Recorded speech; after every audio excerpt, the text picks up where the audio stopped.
मगाशी शिंदे साहेबांनी सांगितलंय, खरंय, आमच्या पाठीशी देखील आध्यात्मिक शक्ती उभी होती, सज्जन शक्ती उभी होती आणि म्हणूनच या महाराष्ट्रामध्ये हा विजय आम्हाला मिळाला। आणि म्हणून शेतकरी असतील, वारकरी असतील, शेतमजूर असतील, गरीब असतील, दलित असतील, आदिवासी असतील, अशा सगळ्यांना सोबत घेऊन या महाराष्ट्राचा कारभार करण्याचा प्रयत्न आम्ही करतोय। आणि मला सांगताना आनंद वाटतो की आमच्या शेतकऱ्यांना आम्ही जो शब्द दिला होता तो शब्द पूर्ण करत या ठिकाणी कर्जमाफीची केवळ घोषणा नाही तर कालपर्यंत 12.5 लाख शेतकऱ्यांच्या खात्यामध्ये पैसे देखील आम्ही पोहोचवले। दर 15 दिवसांनी नवीन यादी तयार करून त्यांच्या खात्यामध्ये पैसे आम्ही पोहोचवतो। 56 लाख शेतकऱ्यांना कर्जमाफी देण्याचा हा उपक्रम आता आपण सुरू केलेला आहे आणि शेतकऱ्यांच्या पाठीशी आपलं सरकार उभं आहे।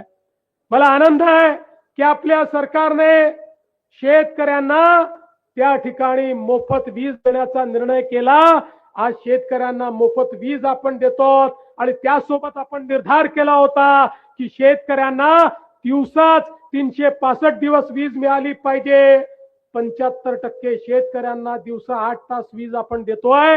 हळूहळू 100% शेतकऱ्यांना देऊ आणि त्यानंतर शेतकऱ्यांना 12 तास 365 दिवस मोफत वीज देण्याचा निर्णय देखील आपण घेतलेला आहे। आणि एवढंच नाही तर पूर्वीचे शेतकऱ्यांवर 58,000 कोटी रुपयाची बिलं थकीत आहेत। आपल्या सरकारनं निर्णय केला 58,000 कोटी रुपयाची थकीत बिलं ही देखील आम्ही माफ करतो आहोत। शेतकऱ्यांकडून त्याची देखील वसुली या ठिकाणी करायची नाही हा निर्णय आपण केलेला आहे। कारण आमचा बळीराजा, आमचा शेतकरी हा खऱ्या अर्थानं आमच्या केवळ ग्रामीण भागाचा नाही तर आमच्या अर्थव्यवस्थेचा कणा आहे आणि तोच खऱ्या अर्थानं अशा प्रकारच्या आमच्या हरिनामाच्या माध्यमातनं, आमच्या सप्ताहाच्या माध्यमातनं आपल्या आध्यात्मिक शक्तीला जागृत ठेवतो आणि त्यामुळेच आमचे संस्कार, आमच्या परंपरा या चांगल्या पद्धतीने या ठिकाणी चाललेल्या आहेत। मी या निमित्ताने आपल्या सर्वांना आश्वस्त करतो, शिंदे साहेबांनी देखील या ठिकाणी सांगितलेलं आहे, काही लोक आमचे सद्गुरू रामगिरी महाराजांकडे ही धमक्या पाठवतात। त्यांना मी सांगून देऊ इच्छितो, अशा प्रकारे धमकी देण्याचं काम कोणी केलं तर त्याला नेस्तनाबूत करून टाकू।